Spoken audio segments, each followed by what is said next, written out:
야, 거지년아, 넌 아직도 거지처럼 사냐? 강남 호텔에서 동창 머리에 와인을 부었는데 그 여자가 50만 국군을 지휘하는 서열 1위 합참의장이었습니다. 대통령을 제외하면 아무도 건드릴 수 없는 최고 권력자가 남편의 별 2개 믿고 까부는 동창을 군법으로 짓밟는 이야기입니다. 구독과 좋아요를 해주시면 더 좋은 사연으로 보답하겠습니다. 서울 용산구 합동참모본부 청사 지하 수백 미터 깊이 대한민국 안보의 심장이라 불리는 비일 문서고, 즉 군사지휘통 제 실지통실의 공기는 바늘 하나 떨어지는 소리조차 천둥처럼 들릴 만큼 무겁게 가라앉아 있었다. 거대한 메인 스크린 위로 디지털 지도인 전장 가시화 체계가 붉은 궤적을 그리며 번뜩였다. 새벽 3시 42분. 모두가 잠든 시각이었지만 이곳은 전시와 다름없는 긴박감이 흐르고 있었다. 현재 시각 3시 42분. 전방 중부전선 비무장지대 내 미상 항적 포착. 고도 1.2km, 속도 시속 80km. 아군 무인기와 식별 부호 불일치. 작전 장교의 다급한 외침이 정적을 갈랐다. 그 순간 지통실 중앙의 가장 높은 단상, 합동참모의장 명패가 놓인 지휘석 의자가 천천히 돌아갔다. 보고해. 항적의 최종 목적지가 어디로 분석되나. 낮지만 묵직한, 마치 동굴 속에서 울리는 듯한 여성의 목소리였다. 대한민국 국군 의전 서열 1위, 50만 대군을 호령하는 사성 장군 천수련 대장이었다. 그녀가 쓴 무태안경 너머의 눈동자는 감정이라곤 찾아볼 수 없는 얼음장 같았으나 그 안에는 수십 년간 전장을 누비며 다져온 맹수의 직관이 이글거리고 있었다. 예. 현재 이동 경로상 수도권 북부의 방공 진지를 정찰하려는 목적으로 추정됩니다. 격추 명령을 하달해 주십시오. 작전 본부장의 목소리에는 초조함이 묻어났다. 하지만 천수련은 즉답하지 않았다. 그녀의 손가락이 책상 위를 규칙적으로 두드렸다. 톡, 톡, 톡. 그녀의 머릿속에서는 수백 개의 시나리오가 슈퍼컴퓨터보다 빠르게 교차하고 있었다. 단순 정찰인가? 아니면 우리의 대응 태세를 떠보려는 미끼인가? 지금 격추한다면 자네가 민가로 떨어질 수도 있다. 놈들은 그걸 노리는 걸지도 모른다. 천수련이 입을 열었다. 격추 대기. 전방 1군단, 5군단 방공 포대의 지시에 사격 통제 레이더만 조사하고 발사는 하지 마라. 놈들이 라곤 조준 경고음을 듣고 기술을 돌리는지 확인해. 하지만 의장님, 수도권 진입까지 불과 5분입니다. 위험 부담이 너무 큽니다. 내 명령 안 들리나? 지금 격추하면 파편이 파주 민간인 거주 지역으로 쏟아진다. 놈들은 조잡한 무인기에 폭발물을 싣고 왔을 가능성이 커. 아군의 대응 사격으로 민간인 피해를 유발해서 남남 갈등을 일으키려는 수작이야. 레이더 조사만으로도 충분히 위협이 된다. 1분. 딱 1분만 더 지켜본다. 천수련의 단호한 일깔에 지통실 내의 술렁임이 잦아들었다. 모두가 숨을 죽이고 스크린을 응시했다. 1초가 1년 같은 시간이 흘렀다. 58초, 59초. 무인기 기수 돌립니다. 북측으로 선회 중. 북으로 돌아갑니다. 안도의 한숨이 지통실을 가득 메웠다. 천수련의 판단이 정확했다. 적은 아군의 대응 태세와 민간 피해라는 딜레마를 노린 것이었다. 천수련은 그제야 쥐고 있던 만년필을 내려놓았다. 손에 땀이 배어 있었다. 상황 종료. 전방 부대는 아침까지 경계 태세 유지하고 해당 항적 정보는 정보본부로 이관해서 정밀 분석해. 이상. 마이크를 끈 천수련이 깊은 숨을 토해내며 의자에 몸을 기댔다. 어깨에 달린 4개의 은색 별이 형광등 불빛을 받아 서늘하게 빛났다. 그녀는 대한민국 최초의 여성 합참의장이었다. 최초라는 수식어는 영광이 아니라 족쇄였다. 단 한 번의 실수도 용납되지 않는 자리. 그녀는 지난 30년간 단 하루도 편히 잠든 적이 없었다. 의장님, 따뜻한 차 좀 준비했습니다. 비서실장 김 소장이 조심스럽게 찻잔을 내려놓았다. 고마워. 김 소장, 오늘 일정은? 오전 9시에 국방위원회 출석이 있고 오후에는 한미연합사령관과 오찬이 있습니다. 그리고 김 소장이 잠시 머뭇거렸다. 그리고 뭐지? 관저로 우편물이 하나 왔는데 의장님께서 직접 보셔야 할 것 같아서 챙겨왔습니다. 김 소장이 건넨 것은 고급스러운 한지로 만들어진 봉투였다. 겉면에는 붓글씨로 신림여자중학교 제40회 졸업생 동창회 초대장이라고 적혀 있었다. 천수련의 눈동자가 순간 미세하게 흔들렸다. 신림여중. 그 단어를 보는 순간 방금 전 무인기 침투 상황에서도 유지했던 평정심의 균열이 생겼다.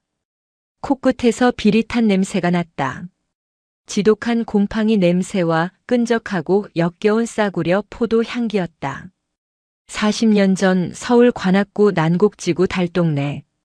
판잣집들이 다닥다닥 붙어있던 그곳에서 어린 수련은 쥐새끼라고 불렸다. 야, 천수련. 너한테서 냄새나. 좀 씻고 다니면 안 되냐? 기억 속의 목소리가 고막을 찢고 들어왔다. 국세라. 건설사 사장의 딸이자 학교의 여왕으로 군림했던 아이. 점심시간이었다. 국세라는 매점에서 파는 포도주스를 들고 수련의 책상으로 다가왔다. 수련아, 목마르지? 이거 마셔. 어린 수련이 경계하며 고개를 젓자 국세라의 추종자였던 나주리가 뒤에서 수련의 양팔을 결박했다. 가난한 년이 주는 대로 처먹어야지 비싸게 구네. 국세라는 뚜껑을 연 포도주스를 수련의 머리 위로 쏟아부었다. 차갑고 끈적한 보랏빛 액체가 머리카락을 타고 얼굴로 하얀 교복 블라우스 위로 뚝뚝 떨어졌다. 어머, 손이 미끄러졌네. 아이고, 거지꼴이 더 거지가 됐네. 깔깔깔. 교실은 아이들의 웃음소리로 가득 찼다. 수련은 울지 않았다. 입술을 깨물어 피가 날 때까지 참았다. 그때 국세라가 수련의 귓가에 대고 속삭였다. 너네 엄마가 우리 집 식모라며? 너도 커서 니네 엄마처럼 남의 집 변기나 닦아. 그게 너한테 어울려. 의장님? 의장님? 김 소장의 부름에 천수련은 퍼뜩 정신을 차렸다. 그녀는 무의식적으로 자신의 제복 소매를 꽉 쥐고 있었다. 식은 땀이 흘렀다. 대한민국 전군을 지휘하는 사성 장군이 고작 중학교 동창회 초대장 하나에 손을 떨고 있었다. 아무것도 아니야. 나가봐. 김 소장이 의아한 표정으로 나간 뒤 천수련은 초대장을 책상 서랍 깊숙한 곳에 던져 넣으려 했다. 하지만 손이 멈췄다. 그녀는 알고 있었다. 외면한다고 사라지는 상처가 아니라는 것을. 천수련은 서랍 대신 가슴 주머니에서 스마트폰을 꺼냈다. 배경 화면에는 덥수룩한 수염에 사람 좋은 미소를 짓고 있는 남편의 사진이 있었다. 그녀의 유일한 안식처. 여보, 나야. 오늘 저녁에 할 말이 있어. 서울 한남동 합참의장 공관. 천수련이 현관문을 열고 들어서자 구수한 청국장 냄새가 났다. 화려한 샹들리에와 대리석 바닥이 깔린 으리으리한 관저였지만 주방에서 들려오는 달그락거리는 소리는 여느 가정집과 다를 바 없었다. 왔어? 오늘 뉴스 보니까 전방이 시끄러웠다던데 고생했네. 앞치마를 두른 중년 남성 강무진이 국자를 든 채 현관으로 마중을 나왔다. 겉보기엔 배 나온 동네 아저씨 같았지만 그의 팔뚝에 솟은 핏줄과 날카로운 눈매는 범상치 않은 과거를 짐작게 했다. 그는 육군 특수전사령부 707특임대에서 원사로 전역한 전설적인 특수부대원 출신이었다. 수련은 제복 상의를 벗어 무진에게 건넸다. 무진은 익숙하게 받아 옷걸이에 걸며 아내의 표정을 살폈다. 30년을 함께 산 부부였다. 그는 아내의 미간에 잡힌 미세한 주름만 봐도 그녀의 마음을 읽을 수 있었다. 무슨 일 있었어? 북쪽 애들 때문은 아니고. 식탁에 마주 앉아 밥을 먹던 중 수련이 조심스럽게 초대장을 꺼내 식탁 위에 올려놓았다. 이거. 왔어. 무진이 초대장을 집어들었다. 신림여중 동창회. 그의 눈썹이 꿈틀거렸다. 그는 수련이 잠꼬대로 끙끙 앓으며 국세라의 이름을 부르던 밤들을 기억하고 있었다. 아내의 등 뒤에 남은 마음의 흉터가 얼마나 깊은지 누구보다 잘 아는 사람이었다. 안 가도 돼.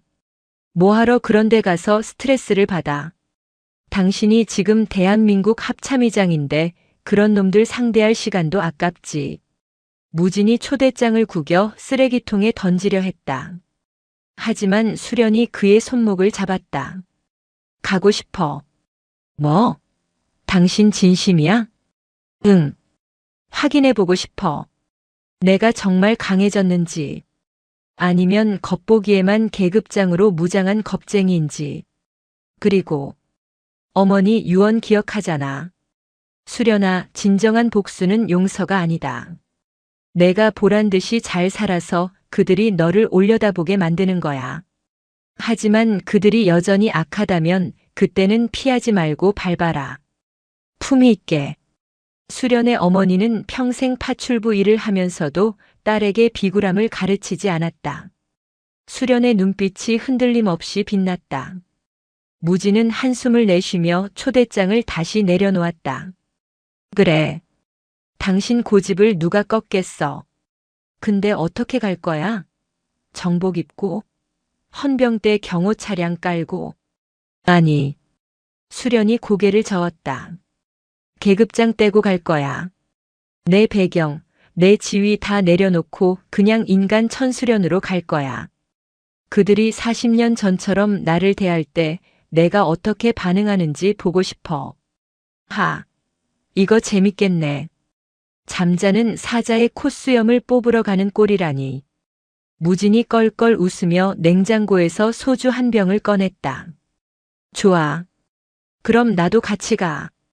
당신 혼자 보내면 내가 불안해서 안 되겠어. 대신 나도 정체 숨기고 가는 거지. 나야 뭐 지금은 조경 농원하는 배 불뚝 나온 아저씨니까 연기할 것도 없지만. 당신은 운전기사 노릇이나 해. 남편이라고 나서지 말고. 알았어, 알았어. 마누라 명령인데 따라야지. 근데 수련아, 그거 알아? 무진이 진지한 표정으로 수련을 바라보았다. 당신은 이미 이겼어. 그들이 명품 가방 자랑하고 남편 계급 자랑할 때 당신은 나라를 지키고 있었잖아. 쫄지 마. 당신 뒤엔 내가 있고 대한민국 50만 국군이 있어. 수련은 피식 웃음을 터뜨렸다. 남편의 투박한 위로가 그 어떤 훈장보다 따뜻하게 느껴졌다. 그날 밤 수련은 옷방 깊숙한 곳에서 오래된 옷들을 꺼냈다. 명품이라곤 찾아볼 수 없는 시장에서 샀던 베이지색 면바지와 헐렁한 셔츠. 그리고 굽이 다른 단화. 그녀는 거울 앞에 섰다. 화장기 없는 민낯. 사성 장군의 위엄을 벗어던진 그녀는 영락없이 고단한 삶을 살아온 중년 여성처럼 보였다. 국세라 나주리. 기다려라. 이번엔 내가 너희들에게 포도주스를 줄 차례일지도 모르니까. 동창회 당일 잠실 롯데월드타워 시그니엘 서울 그랜드 볼룸. 대한민국 최고층 빌딩의 연회장은 입구부터 화려함이 흘러넘쳤다. 천장에는 수천 개의 크리스털이 박힌 샹들리에가 은하수처럼 쏟아져 내렸고 바닥의 대리석은 밟기조차 미안할 정도로 반짝였다. 입구에는 축. 신림여중 제40회 졸업생 동창회라는 현수막과 함께 화환들이 줄지어 서 있었다. 화환 리본에 적힌 문구들이 가관이었다. 오호건설 회장 사모님 국세라, 육군 제25보 병사단장 소장 마동탁 장군 사모님 국세라. 동창회는 시작 전부터 국세라의 동무대였다. 연회장 안은 온통 명품의 향연이었다. 샤넬, 에르메스, 루이비통.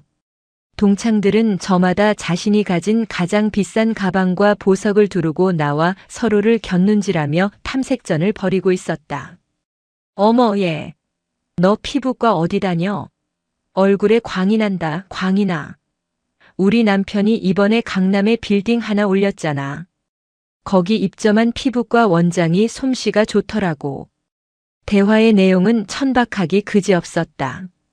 남편의 연봉, 자식의 학벌, 아파트 평수, 골프 회원권. 그것이 그들의 계급이었고 인격이었다. 그때 연 회장 입구에 문이 열리며 한 여자가 들어왔다. 베이지색 면바지에 펑퍼짐한 셔츠, 그리고 굽 낮은 운동화. 손에는 명품 백 대신 낡은 천가방 하나가 들려 있었다. 화장기 하나 없는 얼굴에 머리는 대충 묶은 모습. 천수련이었다. 일순간 연 회장의 소음이 뚝 끊겼다. 수백 개의 시선이 수련에게 꽂혔다. 그 시선들은 호기심이 아닌 명백한 경멸과 조소를 담고 있었다. 누구야? 서빙 아줌마야? 아니 가만. 제 천수련 아니야? 그 달동네 살던? 세상에 진짜네. 아직도 저러고 사나 봐. 여기 시그니엘인데 옷 꼬라지 좀 봐. 수련은 쏟아지는 시선들을 묵묵히 받아내며 접수대로 걸어갔다. 그녀의 심장은 40년 전 교실 문을 열 때처럼 쿵쾅거렸지만 겉으로는 태연한 척 걸음을 옮겼다. 접수대에는 나주리가 앉아 있었다. 국세라의 영원한 시녀.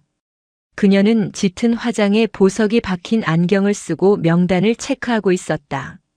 수련을 본 나주리의 눈이 동그랗게 커졌다. 어머, 이게 누구니?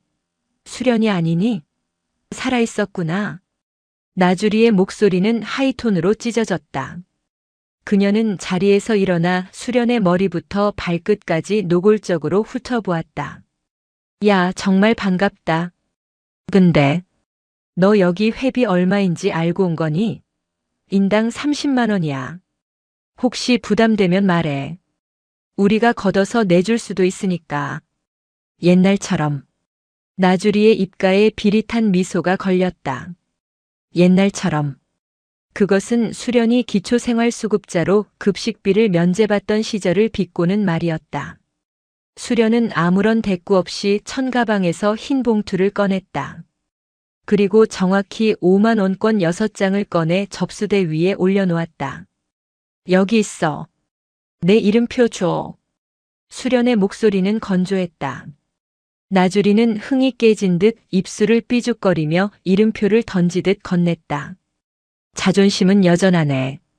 자, 내 자리는 저기야. 구석 테이블.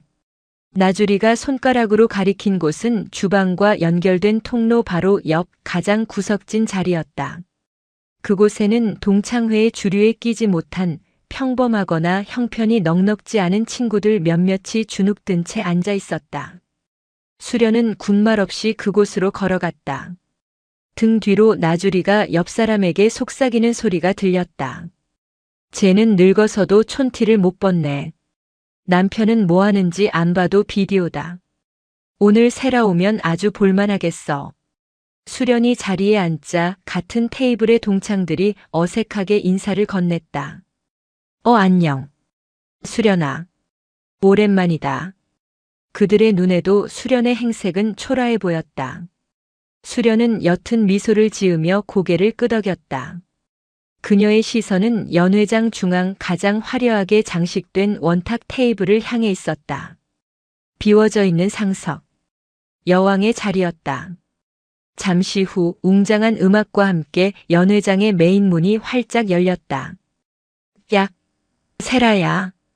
새빨간 오프숄더 드레스를 입은 여자가 모델처럼 걸어 들어왔다. 목에는 주먹만 한 다이아몬드 목걸이가, 양팔에는 금팔찌가 주렁주렁 매달려 있었다. 국세라였다. 그녀의 등장은 압도적이었다. 동창들이 일제히 일어나 박수를 치고 환호했다. 국세라는 그 환호를 당연하다는 듯 즐기며 손을 흔들었다. 어머 얘들아. 다들 와줬구나. 너무 반갑다. 내가 좀 늦었지? 남편 부대 행사가 있어서 말이야. 사단장 사모 노릇하기도 정말 힘들다니까. 그녀는 은근슬쩍 남편의 계급을 과시하며 중앙 테이블로 향했다. 나주리가 쪼르르 달려나가 국세라의 가방을 받아들었다. 언니, 오늘 진짜 여신이다. 역시 장군 사모님은 클래스가 다르네. 국세라는 우아한 척 자리에 앉으려다 문득 나주리의 귓속말을 듣고 고개를 돌렸다. 그녀의 시선이 정확히 구석 테이블에 앉아있는 천수련에게 꽂혔다. 국세라의 눈매가 가늘어졌다. 먹잇감을 발견한 하이에나의 눈빛이었다. 그녀는 자리에 앉는 대신 또각또각 하이힐 소리를 내며 수련에게 다가왔다. 연회장의 분위기가 순식간에 싸늘해졌다. 모두가 국세라와 천수련을 주목했다. 어머, 이게 누구야? 우리 수련이 아니니? 국세라가 수련의 테이블 앞에 멈춰 섰다. 지독한 향수 냄새가 수련의 코를 찔렀다. 정말 오랜만이다. 난 내가 죽은 줄 알았지 뭐야. 소식도 끊기고 해서. 근데 꼴을 보아하니 사는 게 많이 팍팍한가 봐. 국세라가 수련의 낡은 셔츠 자락을 손가락 2개로 집어들었다가 더러운 것을 만진 듯 탁 놓았다. 여기가 어디라고 이딴 옷을 입고 왔니? 시그니엘 물 흐리게. 주제 파악 좀 하고 살지. 수련은 천천히 고개를 들었다. 안경 너머의 차분한 눈동자가 국세라를 정면으로 응시했다. 오랜만이다, 국세라. 여전히. 예의라곤 찾아볼 수가 없구나.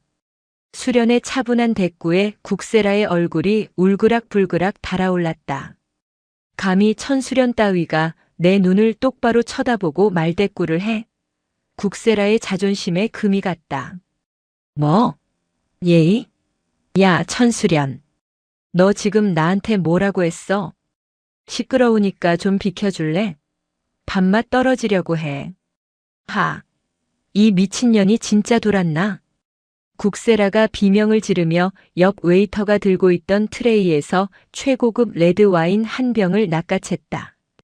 붉은 액체가 병 입구에서 찰랑거렸다.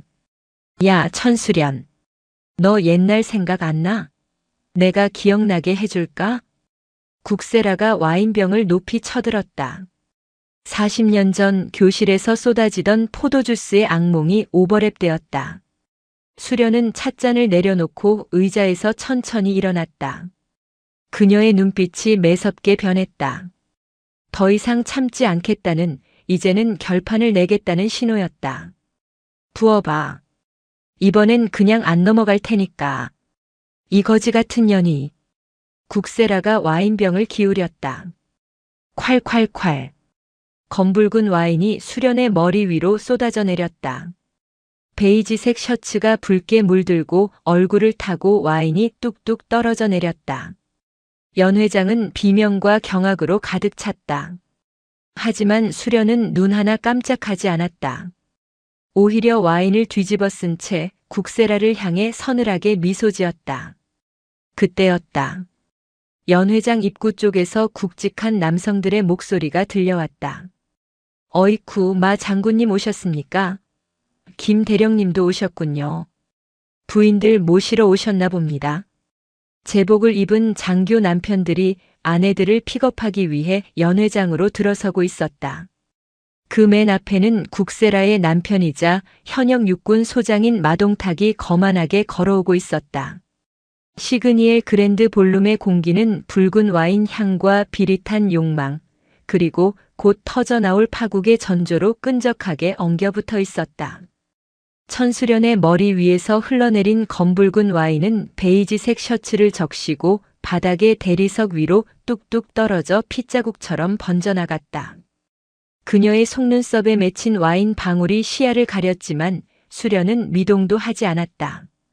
닦아내지도 비명을 지르지도 않았다. 그저 국세라를 응시할 뿐이었다.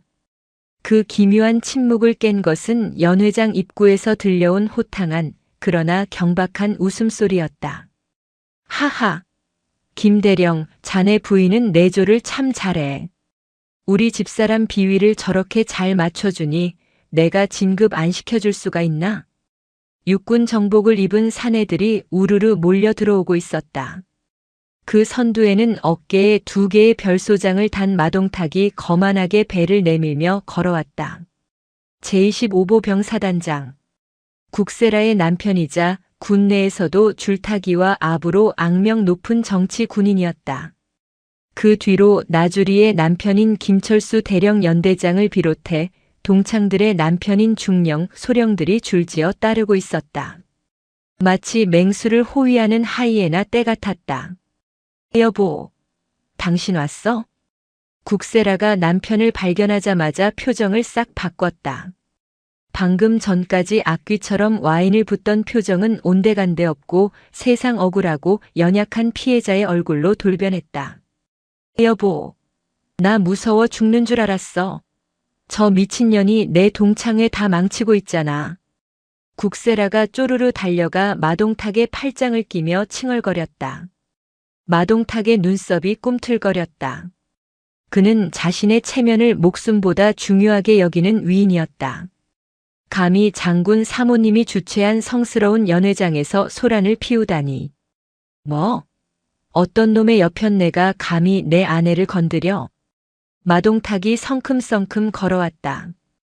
군화 발소리가 연회장 바닥을 위협적으로 울렸다.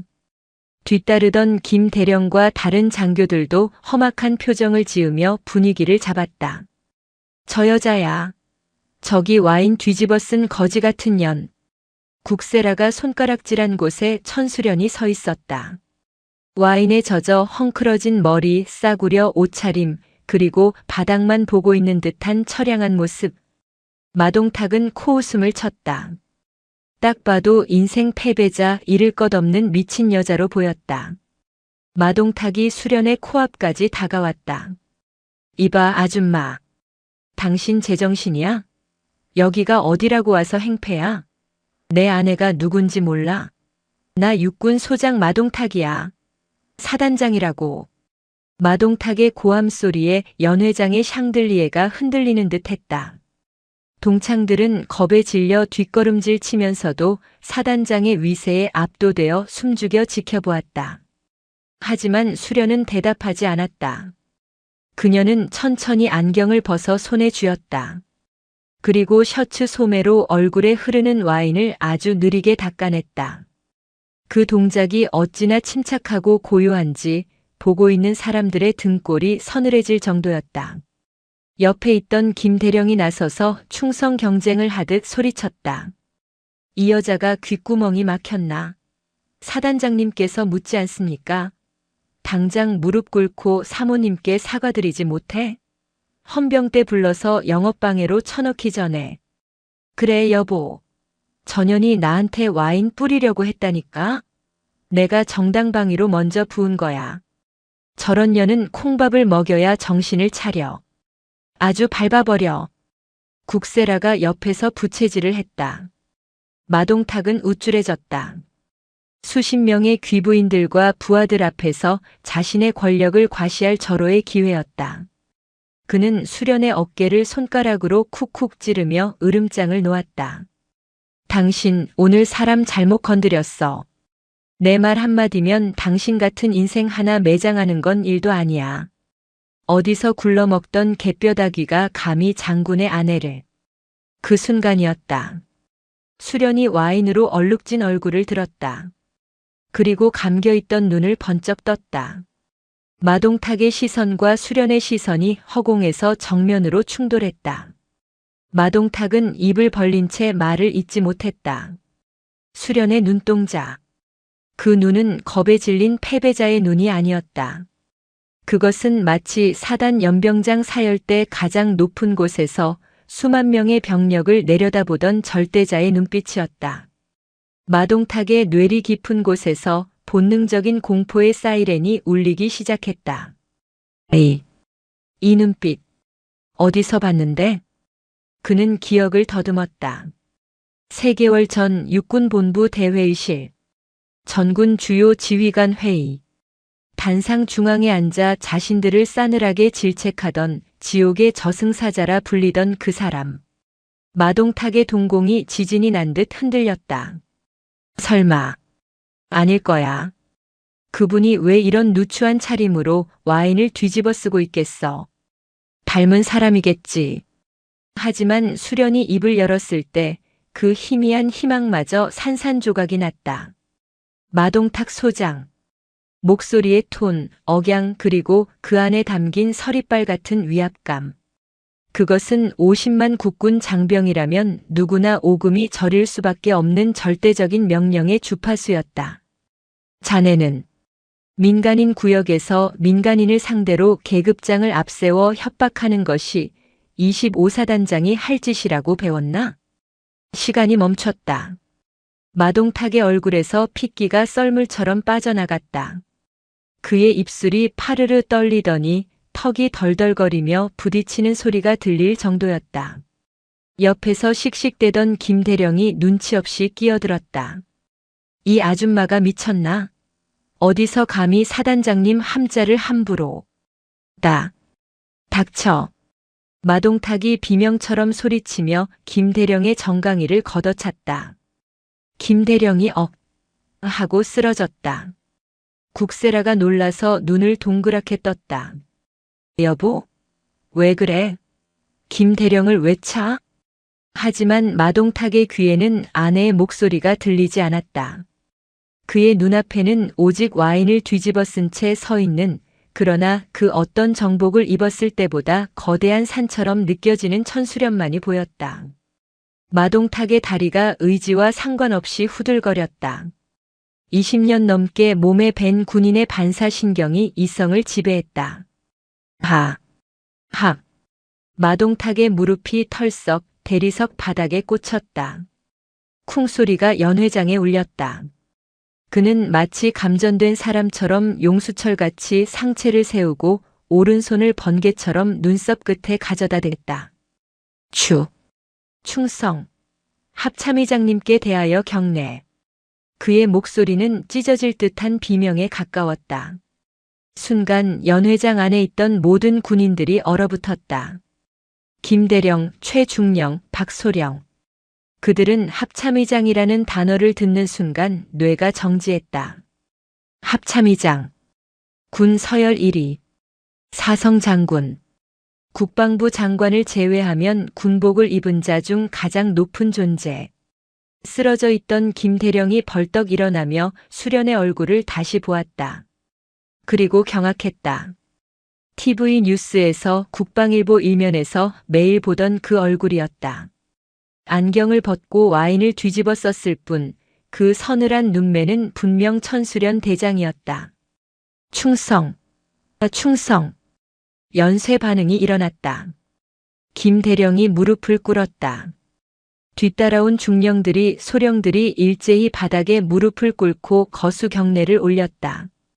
수십 명의 장교들이 와인 냄새가 진동하는 연회장 바닥에 머리를 조아리고 있는 기괴하고도 압도적인 광경이었다.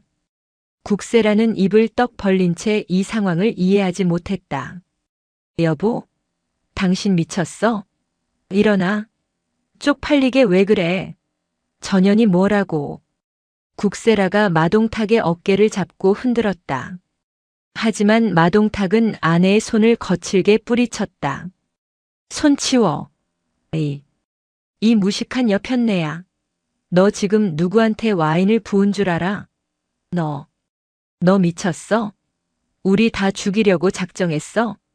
마동탁은 울부짖고 있었다. 공포였다. 단순한 상사에 대한 두려움이 아니었다. 자신의 군 생활, 아니 인생 전체가 지금 이 순간 끝장날 수도 있다는 원초적인 공포였다. 수련은 여전히 경례를 받지 않았다. 그녀는 천천히, 아주 천천히 걸음을 옮겨 무릎 꿇은 마동탁의 앞으로 다가갔다. 와인에 젖은 운동화가 마동탁의 반짝이는 구두 코앞에 멈췄다. 마 소장. 예. 소장 마동탁. 내 기억이 맞다면 자네는 지난달 지휘관 회의 때 청렴과 명예를 강조하며 군 기강을 확립하겠다고 도고했었지. 예. 그렇습니다. 그런데 자네 부인은 동창생 머리에 와인을 붓고 자네는 민간인을 협박하나? 이것이 자네가 말한 명예인가? 수련의 목소리는 높지 않았지만 마동탁의 심장을 난도질했다.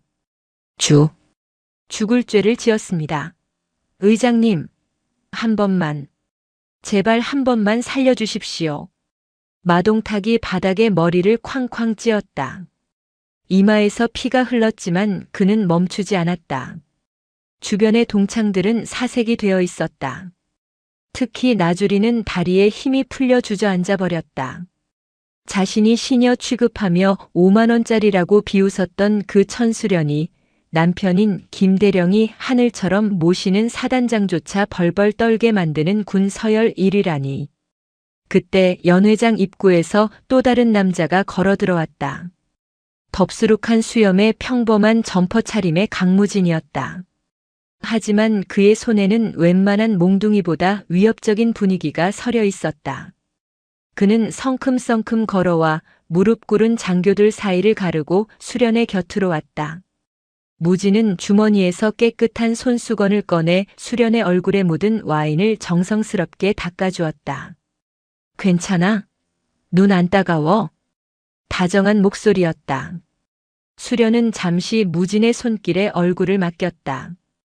그 모습을 본 김대령이 눈을 비비며 헛구역질을 할 듯 놀랐다. 강원사님? 김대령은 초임 장교 시절 특전사에서 자신을 지옥 훈련으로 굴렸던 전설의 행보관 독사 강무진을 기억하고 있었다. 인간 흉기라 불리던 그가 합참의장의 남편이라니.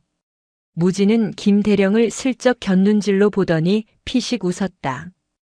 김대위. 아니 이제 대령인가? 많이 컸네. 근데 자네 사단장님 교육을 어떻게 시켰길래 내 마누라 머리에 술을 붓게 놔두나? 김대령은 히익 소리를 내며 바닥에 납작 엎드렸다. 상황은 완전히 역전되었다. 아니, 역전이라는 말로도 부족했다. 그것은 일방적인 학살이자 신의 심판과도 같았다. 수련은 무진의 손길을 가만히 잡았다가 놓았다. 그리고 다시 국세라를 향해 섰다. 국세라는 이제야 상황 파악이 된 듯 했다. 남편이 피를 흘리며 머리를 박고 있고 천하의 나주리가 기절초풍하여 쓰러져 있는 상황. 그녀의 다리가 사시나무 떨리듯 떨렸다. 다이아몬드 목걸이가 달그락거리는 소리를 냈다. 수련아. 아니, 의장님? 국세라의 입에서 비굴한 웃음이 새어나왔다. 이게 오해가 있었네. 나는 그냥 장난이었어. 우리 옛날에 친했잖아. 기억 안 나? 내가 너 챙겨주고 그랬던 거. 수련은 피식 웃었다. 장난? 그래. 너한텐 장난이었겠지. 40년 전 포도주스도 방금 전 와인도. 수련은 테이블 위에 놓여있던 와인병을 집어들었다. 국세라가 쏟다 남은 와인이 반쯤 남아있었다. 수련은 와인병을 손에 쥐고 국세라에게 천천히 다가갔다. 오지 마. 잘못했어. 수련아, 내가 미안해. 국세라가 뒷걸음질 치다 의자에 걸려 엉덩방아를 찧었다. 추잡한 꼴이었다. 마 소장. 수련이 나직하게 불렀다. 예. 의장님. 일어나. 마동탁은 벌벌 떨며 일어났다. 피범벅이 된 이마가 흉측했다. 자네 부인이 와인을 참 좋아하는 것 같군. 이렇게 좋은 날 건배라도 해야지 않겠나? 수련은 와인병을 마동탁의 손에 쥐어주었다. 부어. 예. 자네 부인 머리에 부으라고. 40년 전 내가 당했던 것처럼. 그리고 방금 내가 당했던 것처럼.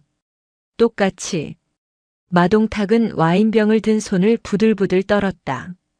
아내에게 와인을 붓는다니. 하지만 눈앞에 있는 것은 사성 장군이었다. 불복종은 곧 죽음이었다. 게다가 이미 아내 때문에 자신의 인생은 벼랑 끝에 몰려 있었다. 원망스러움이 공포를 이기기 시작했다. 여보, 당신 미쳤어? 안 돼. 이거 에르메스 드레스란 말이야. 국세라가 비명을 질렀다. 닥쳐. 이 빌어먹을 여편네야. 너 때문에 내 인생 다 망쳤어. 마동탁은 눈을 질끈 감고 와인병을 기울였다. 콸콸콸. 검붉은 와인이 국세라의 머리 위로 쏟아졌다. 정성 들여 세팅한 머리가 엉망이 되고 수백만 원짜리 화장이 와인과 섞여 흉물스럽게 흘러내렸다. 아끼던 에르메스 드레스는 걸레짝처럼 붉게 물들었다. 꺄악. 국세라의 비명이 시그니엘 볼륨을 찢어놓았다. 그녀는 바닥을 구르며 발광했다. 내 옷, 내 머리. 마동탁 너 죽여버릴 거야. 그 꼴을 보며 수련은 차갑게 말했다. 어때? 끈적거리고 차갑고 비참하지. 수련은 몸을 굽혀 국세라와 눈을 맞췄다. 그게 40년 전 14살짜리 아이가 느꼈던 기분이야. 너는 오늘 드레스 하나 버렸지만 나는 40년 동안 내 영혼이 그 오물에 젖어 살았어. 국세라는 헐떡거리며 수련을 올려다보았다. 공포와 수치심 그리고 패배감에 짓눌려 아무 말도 할 수 없었다. 수련은 허리를 펴고 주변을 둘러보았다. 숨죽인 채 구경하던 동창들, 바닥에 엎드린 장군들. 오늘 동창회는 여기까지다. 그리고 마 소장, 김대령. 예. 의장님. 내일 아침 9시. 전원 감찰실로 출석해. 군형법 제44조 항명, 제63조 품위유지 의무 위반, 그리고 민간인에 대한 특수폭행 방조 혐의까지. 내가 직접 조사할 거니까. 마동탁과 김대령은 그 자리에서 혼절하듯 무너져 내렸다. 그것은 사형 선고나 다름없었다. 수련은 미련 없이 뒤를 돌았다. 가자 여보. 무진이 수련의 어깨를 감싸 안았다. 두 사람은 엉망진창이 된 연회장을 뒤로하고 당당하게 걸어나갔다. 수련의 뒷모습은 와인으로 얼룩져 있었지만 그 어떤 제복을 입었을 때보다 빛나고 위험 있어 보였다. 문이 닫히는 순간까지 연회장 안에는 그 누구도 숨소리조차 내지 못했다. 엘리베이터에 탄 수련이 거울을 보며 피식 웃었다. 엉망이 된 자신의 몰골이 우스꽝스러웠다. 하지만 가슴 한 구석을 꽉 막고 있던 거대한 돌덩이가 쑥 내려간 듯 시원했다. 속 시원해? 무진이 물었다. 아니, 아직 멀었어. 이건 시작일 뿐이야. 진짜 참교육은 이제부터 군법으로 보여줘야지. 수련의 눈이 다시 한번 번뜩였다. 시그니엘의 밤은 깊어가고 있었지만 별들의 추락은 이제 막 시작되고 있었다. 다음 날 아침 대한민국 국방부 청사가 위치한 용산의 하늘은 잔뜩 흐려 있었다. 마치 곧 들이닥칠 피바람을 예고하듯 습기를 머금은 바람이 국기계양대의 태극기를 세차게 흔들었다. 오전 8시 합동참모본부 의장 집무실. 천수련 대장은 평소와 다름없이 완벽하게 다림질된 정복을 입고 집무 책상 앞에 앉아 있었다. 어제 와인을 뒤집어 썼던 그 여인의 모습은 온데간데 없었다. 그녀의 눈빛은 밤새 벼려낸 칼날처럼 서늘하게 빛나고 있었다. 김 실장. 예, 의장님. 비서실장이 긴장된 표정으로 차렷 자세를 취했다. 국방부 조사본부장, 육군본부 감찰실장, 그리고 군사안보지원사령부구 기무사 감찰처장. 지금 즉시 호출해. 지금. 말씀이십니까? 그래. 보안 유지를 위해 휴대전화 반납시키고 대외의실로 집합시켜. 주제는 군 고위 장성의 민간 유착 비리 및 하극상이다. 김 실장의 등줄기에 식은땀이 흘렀다. 대한민국 군 수사기관의 수장들을 한자리에 모은다는 것은 단순한 징계가 아니라 대숙청을 의미했다. 알겠습니다. 즉시 조치하겠습니다. 같은 시각 경기도 양주에 위치한 제25보 병사단 사단장 관사. 마동탁 소장은 뜬 눈으로 밤을 지새웠다. 거실 바닥에는 어젯밤 깨진 술병 조각들이 나뒹굴고 있었고 소파에는 퉁퉁 부은 눈으로 멍하니 앉아있는 국세라가 있었다. 여보, 전화 좀 해봐. 응? 당신 선배들 많잖아. 국방위원장한테라도 연락해서. 국세라가 갈라진 목소리로 애원했다. 하지만 마동탁은 핏발선 눈으로 아내를 노려보았다. 닥쳐. 제발 그 입 좀 다물어. 국방위원장? 야, 이 멍청한 여편네야. 상대는 합참의장이야. 대통령 빼고는 아무도 못 건드리는 군 서열 1위라고. 내가 그 사람 머리에 술을 부었다고. 이건 내 목이 날아가는 게 문제가 아니라 우리 집안이 멸문지화를 당하는 거야. 마동탁은 머리를 감싸 쥐고 괴로워했다. 그때 관사 밖에서 요란한 사이렌 소리가 들려왔다. 한 대가 아니었다. 수십 대의 차량이 몰려오는 소리였다. 뭐야? 마동탁이 창문 커튼을 젖혔다. 그의 얼굴이 백지장처럼 하얗게 질렸다. 관사 정문으로 검은색 세단과 헌병 군사경찰 마크가 찍힌 승합차들이 물밀듯이 들이닥치고 있었다. 차에서 내리는 인원들은 팔에 붉은색 완장을 차고 있었다. 국방부 합동수사단. 왔구나. 저승사자들이 왔어. 쾅, 쾅, 쾅. 현관문이 부서질 듯 울렸다. 문 여십시오. 국방부 검찰단입니다. 마동탁 소장님 긴급 체포영장 발부되었습니다. 마동탁은 다리에 힘이 풀려 주저앉았다. 국세라는 비명을 지르며 안방으로 도망치려 했지만 이미 군 수사관들이 군홧발로 현관을 박차고 들어오고 있었다. 마동탁 소장, 당신을 군형법 제44조 항명, 제38조 군용물 절도 및 횡령, 뇌물수수 혐의로 긴급 체포합니다. 변호인을 선임할 권리가 있으며 수사관들이 마동탁의 양팔을 거칠게 꺾어 올렸다. 잠깐, 나 사단장이야. 투스타라고. 예우 안 해?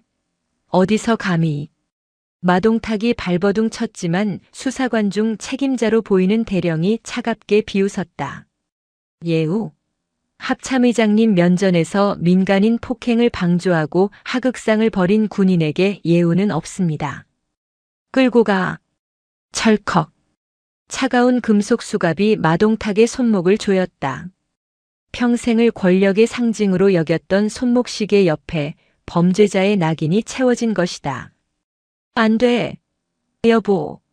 우리 남편 잡아가지 마요. 내가 그랬어요. 내가 와인 부었다고요. 국세라가 울부짖으며 달려들었지만 여군 수사관이 그녀를 가로막았다. 국세라 씨, 당신도 갑시다. 군사기밀보호법 위반 및 민간인 특수폭행 혐의로 참고인 조사가 필요합니다. 그리고 당신 건설사 지금 세무조사 들어갔습니다. 얌전히 따라오시죠. 관사 밖으로 끌려나가는 마동탁의 어깨에서 수사관이 계급장을 뜯어냈다. 찍 하는 소리와 함께 찬란하게 빛나던 두 개의 별이 바닥에 떨어져 진흙탕 속에 처박혔다. 그것은 단순한 체포가 아니었다. 오만했던 별들의 추락이자 40년 묵은 원한이 정의라는 이름으로 집행되는 순간이었다. 국방부 지하조사실. 창문 하나 없는 좁은 방, 책상 하나와 의자 2개, 그리고 눈을 찌를 듯한 백색 형광등. 이곳은 장군들의 무덤이라 불리는 곳이었다. 마동탁은 죄수복 대신 뜯겨나간 계급장 자국이 선명한 전투복을 입은 채 앉아 있었다. 그의 앞에는 산더미 같은 서류가 쌓여 있었다. 단순히 어젯밤의 사건 때문만이 아니었다. 천수련 대장은 이미 오래전부터 군내 부패 고리를 끊기 위해 은밀하게 내사 자료를 모으고 있었고 어젯밤 사건은 그 기폭제가 되었을 뿐이었다. 철컥. 문이 열리고 누군가 들어왔다. 수사관이 아니었다. 베이지색 정복 차림의 천수련이었다. 그녀의 가슴에는 화려한 약장 대신 훈장 하나만이 달려 있었다. 마동탁은 반사적으로 벌떡 일어나려 했다. 하지만 수갑이 책상에 묶여 있어 덜그럭거리는 소리만 낼 뿐이었다. 앉아. 수련의 목소리는 낮고 고요했다. 그녀는 맞은편 의자에 앉아 마동탁을 물끄러미 바라보았다. 의장님. 잘못했습니다. 한 번만 용서해 주십시오. 제가 술에 취해서, 제 아내가 무식해서. 마동탁이 비굴하게 고개를 조아렸다. 눈물과 콧물이 범벅이 된 얼굴은 어제 시그니엘에서 호통치던 사단장의 모습과는 딴판이었다. 수련은 책상 위에 놓인 서류 한 장을 집어들었다. 마동탁. 자네 작년에 25사단 신병교육대대 막사 신축 공사 누구한테 줬지? 마동탁의 눈동자가 흔들렸다. 그건 공개 입찰을 통해서. 세라건설. 자네 부인 국세라의 차명 회사더군. 입찰가는 다른 업체보다 20%나 비쌌는데도 선정됐어. 그리고 그 대가로 자네 아내는 강남 아파트 분양권을 받았고. 수련이 서류를 책상 위에 툭 던졌다. 그리고 재작년 부식 납품업체 선정. 김철수 대령 부인 나주리의 친척명의 회사. 썩은 고기를 납품받아 장병들 식중독 일으켰던 그 사건. 자네가 무마시켰지? 그 대가로 나주리가 자네 부인에게 에르메스 백을 사다 바쳤고. 마동탁은 숨을 쉴 수가 없었다. 모든 것이 발가벗겨져 있었다. 부끄럽지 않나? 수련의 목소리에 처음으로 분노가 실렸다. 나는 자네가 내 머리에 와인을 붓게 놔둔 것 때문에 이러는 게 아니야. 자네는 군인이다. 국가와 국민을 지키라고 준 그 별을 고작 아내의 명품 백과 아파트 투기에 팔아먹었어. 그게 내가 자네를 용서할 수 없는 진짜 이유다. 의장님, 제발 연금만이라도 받게 해주십시오. 저 전역하면 아무것도 없습니다. 마동탁이 책상에 머리를 박으며 읍소했다. 연금? 꿈깨. 자네는 불명예 전역이 아니라 파면이다. 그리고 징역형을 살게 될 거야. 이등병으로 강등되어 감옥에서 죗값을 치러라.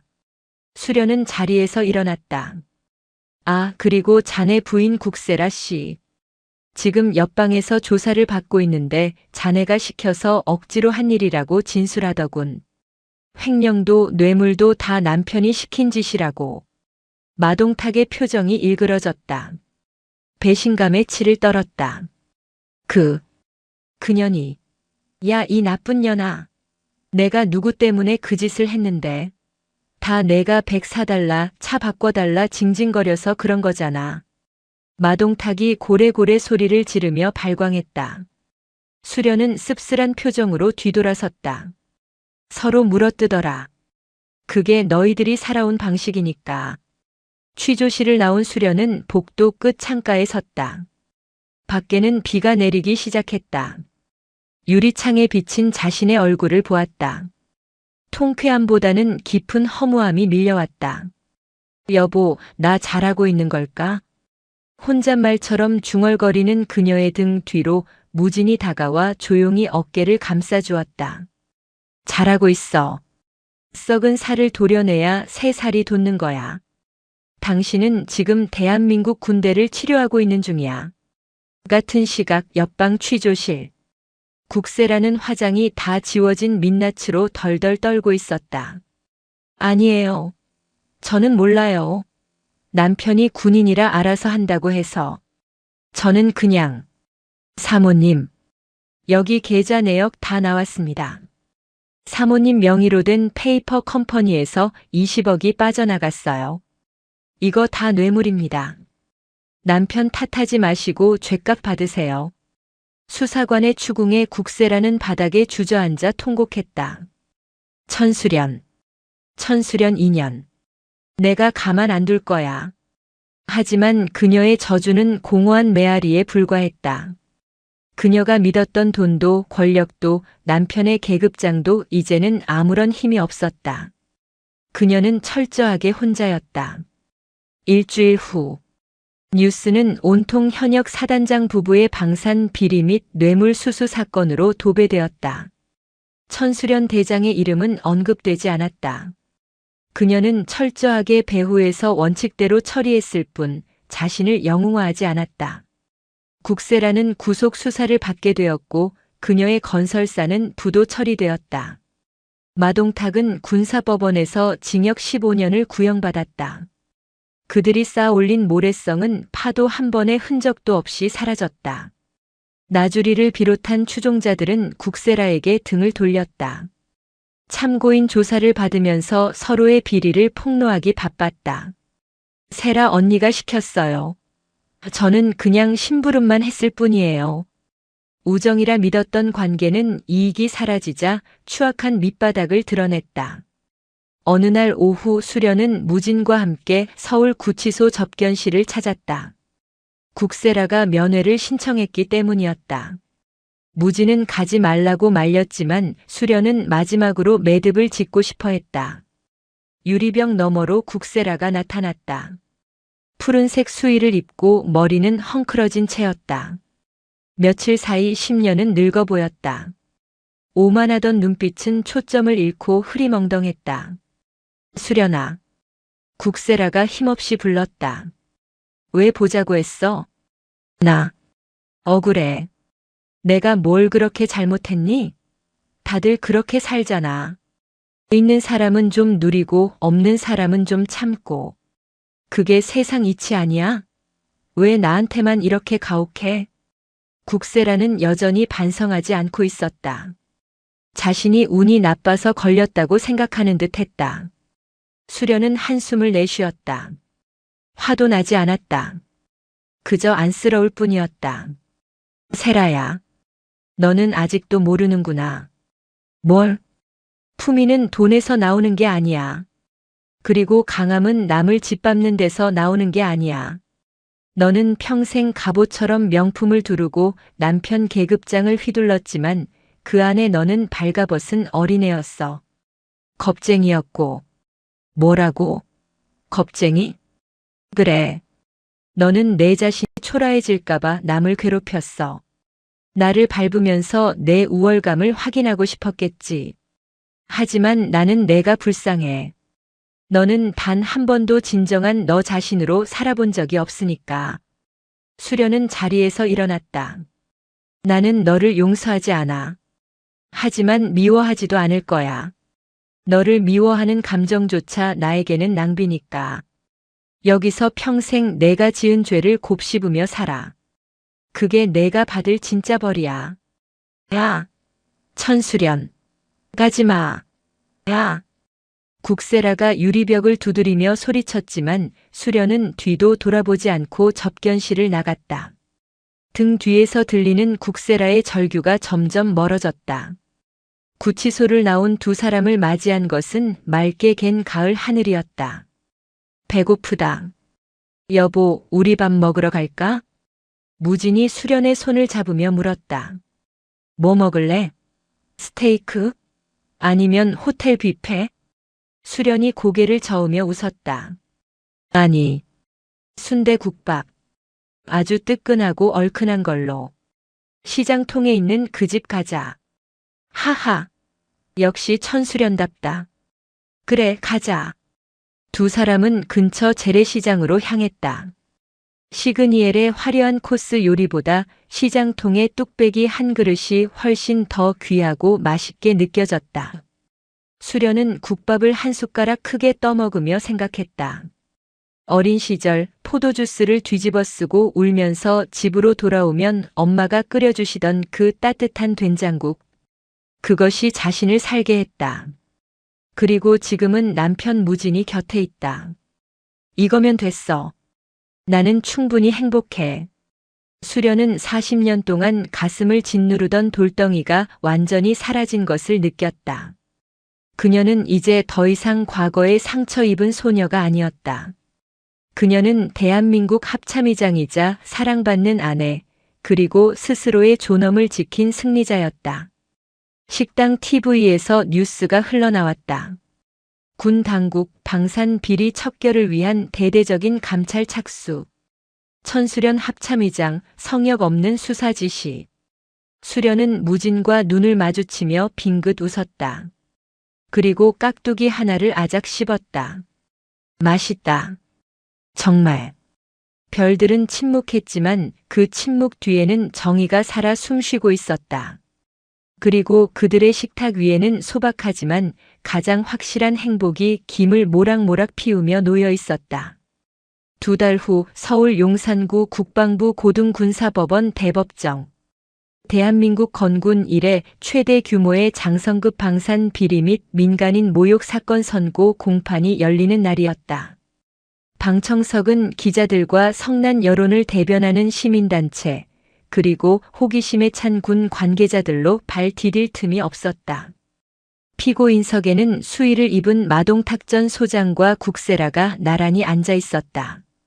2달 전 시그니엘 호텔에서 천하를 호령하던 기세는 온데간데 없었다. 마동탁은 머리를 삭발한 채 퀭한 눈으로 바닥만 응시했고 국세라는 화장기 없는 누런 얼굴에 깊은 주름이 패어 10년은 더 늙어 보였다. 피고인 마동탁, 국세라에 대한 선고를 시작한다. 재판장의 엄숙한 목소리가 법정을 울렸다. 피고인 마동탁은 육군 소장이라는 고위직에 있으면서 국가 안보를 담보로 아내의 차명회사에 특혜를 주고 수십억 원의 리베이트를 챙겼다. 또한 합참의장에게 하극상을 범하고 민간인에 대한 폭행을 방조하여 군의 명예를 실추시켰다. 마동탁이 벌떡 일어나 울부짖었다.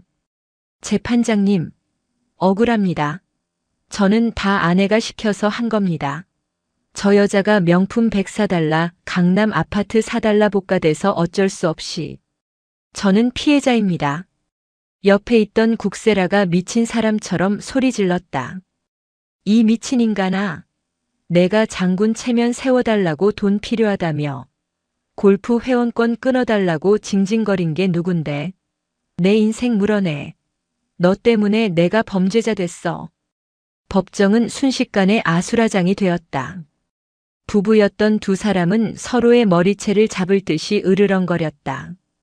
방청석에서는 야유와 조소가 터져나왔다. 꼴 좋다.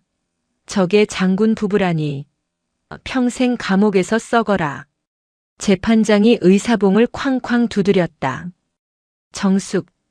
피고인들은 자중하시오. 주문을 낭독한다. 법정에 다시 정적이 흘렀다. 피고인 마동탁을 징역 12년에 처한다. 또한 불명예 전역과 동시에 계급을 2등병으로 강등하며 군인연금 지급을 전액 박탈한다. 추징금 30억 원을 선고한다. 피고인 국세라를 징역 8년에 처한다. 관련 건설사는 폐업 조치하며 부정 축제한 모든 재산을 몰수한다. 안 돼. 내 돈. 내 아파트. 국세라가 비명을 지르며 바닥에 쓰러졌다. 헌병들이 달려들어 그녀를 일으켜 세웠다. 마동탁은 다리에 힘이 풀려 질질 끌려나갔다. 그들의 마지막 모습은 화려한 별들의 추락이 아니라 탐욕에 찌든 인간 군상의 비참한 말로일 뿐이었다. 법정 맨 뒤쪽 모자를 푹 눌러 쓴 한 여성이 조용히 자리에서 일어났다. 천수련이었다. 그녀는 이 모든 과정을 무표정하게 지켜보았다. 통쾌함보다는 씁쓸함이 가슴을 스쳤다. 결국 이렇게 끝날 것을. 수련은 법정을 빠져나왔다. 밖에는 첫눈이 내리고 있었다. 그녀의 뺨에 차가운 눈송이가 닿았다가 녹아내렸다. 40년 전 포도주스를 뒤집어 쓰고 울며 뛰어가던 그 골목길의 차가움이 이제야 완전히 씻겨 내려가는 듯 했다. 정문 앞에는 강무진이 우산을 든 채 기다리고 있었다. 끝났어? 응. 끝났어. 무진이 말없이 수련에게 우산을 씌워주었다. 가자. 뜨끈한 어묵 국물이나 마시러 가자. 2사람은 눈 내리는 거리를 나란히 걸었다. 수련은 문득 뒤를 돌아보았다. 삭막한 법원 건물이 눈발 속에 희미해지고 있었다.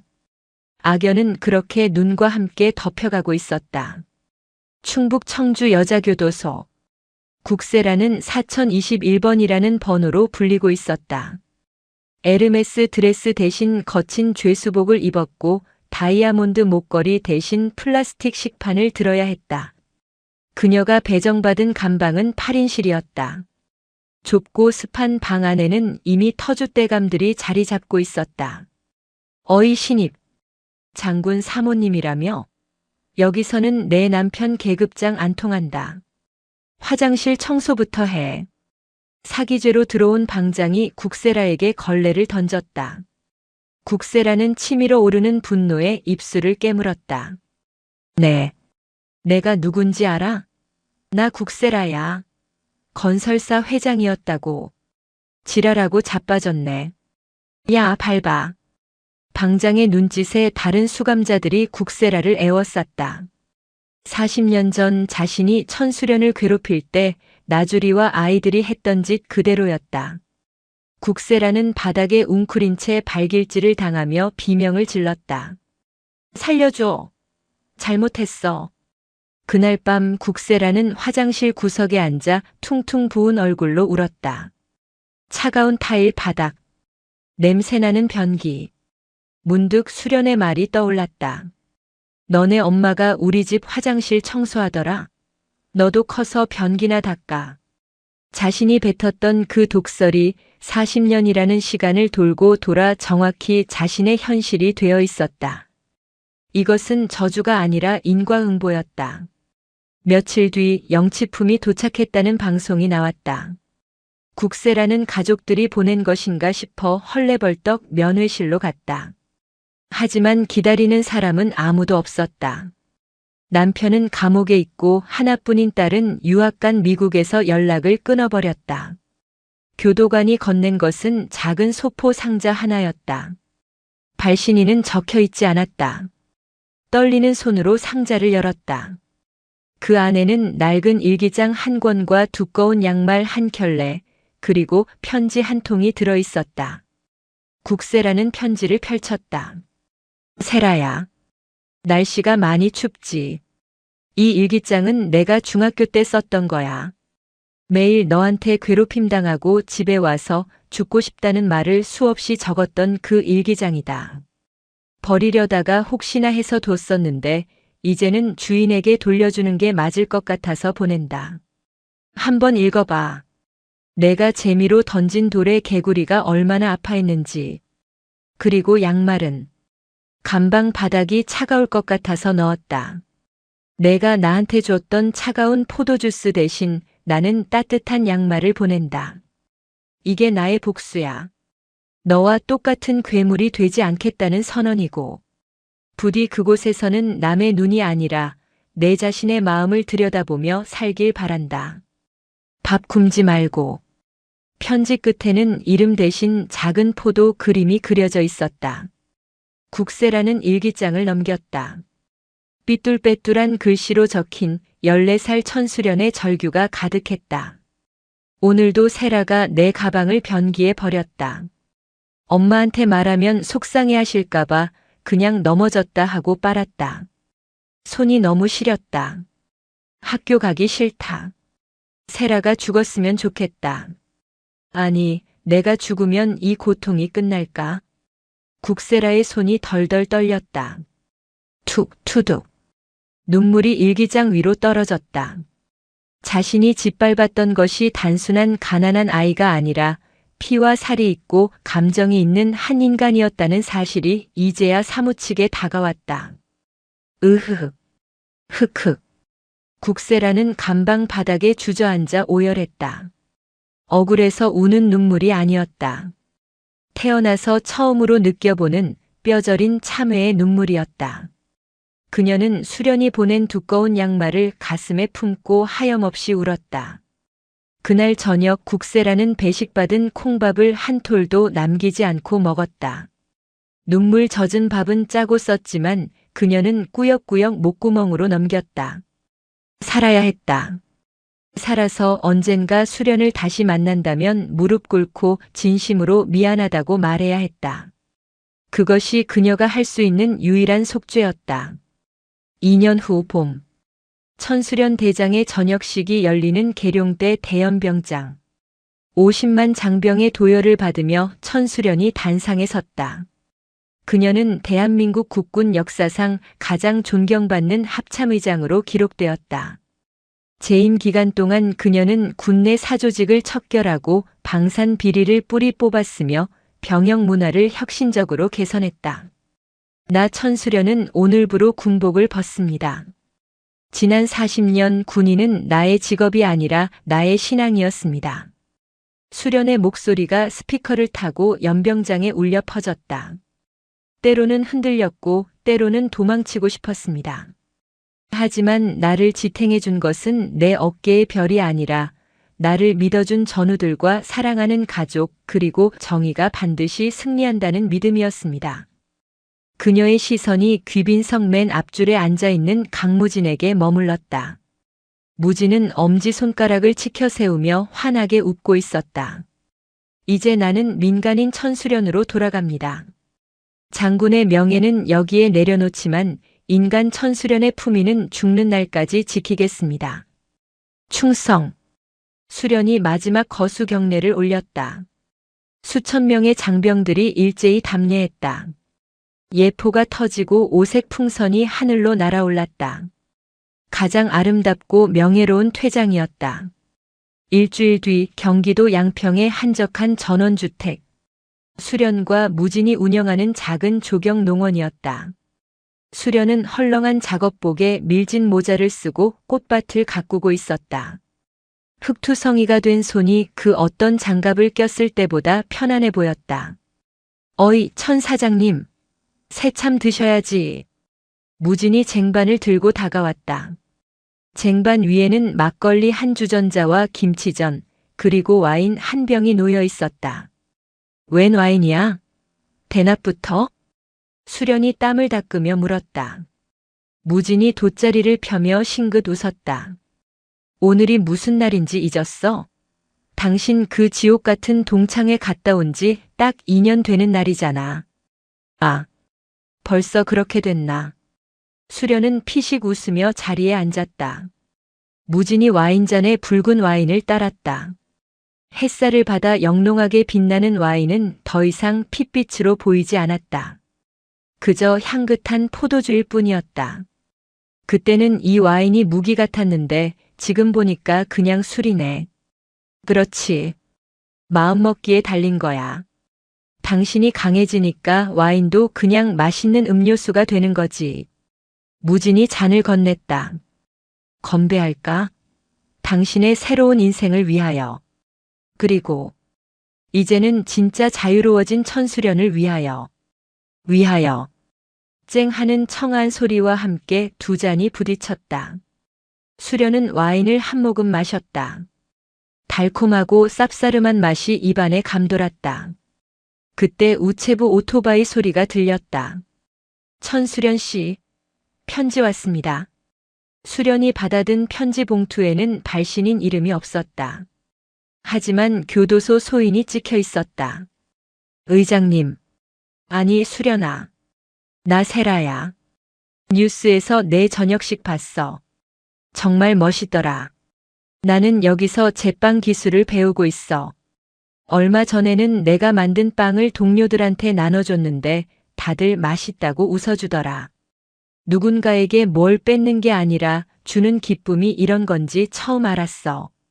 내가 보낸 양말 구멍 날 때까지 신고 기워서 또 신고 있어. 내 발은 따뜻한데 가슴은 아직도 너한테 미안해서 시리다. 출소하면 먼 발치에서라도 너 행복하게 사는 거 보고 싶어. 건강해라. 나의 영원한 장군님. 수련은 편지를 다 읽고 하늘을 올려다보았다. 파란 하늘에 흰 구름이 유유히 흘러가고 있었다. 그녀는 편지를 곱게 접어 주머니에 넣었다. 누구야? 무진이 물었다. 그냥 옛날 친구. 이제야 철든 친구. 수련은 미소를 지으며 무진의 어깨에 기대었다. 봄바람이 살랑이며 꽃향기를 실어 날랐다. 더 이상 폭풍은 없었다. 여보, 나 지금 참 좋다. 나도 좋다. 당신이랑 이렇게 흙 만지며 사는 거 내 평생 소원이었어. 두 사람은 서로의 손을 꼭 잡았다. 거친 손과 거친 손이 맞닿아 전해지는 온기. 그것은 계급장보다 명품보다 권력보다 훨씬 더 위대하고 단단한 사랑의 증거였다. 별들은 밤이 되면 빛나지만 해가 뜨면 조용히 사라진다. 하지만 사라지는 것이 아니다. 보이지 않는 곳에서 여전히 자리를 지키고 있을 뿐. 천수련이라는 별은 이제 제복 위에서가 아니라 그녀의 살 속에서 가장 찬란하게 빛나고 있었다. 그녀의 정원에는 붉은 장미와 보랏빛 포도나무가 평화롭게 어우러져 자라고 있었다. 오늘도 인생지의 말씀을 잘 들어주셔서 감사합니다.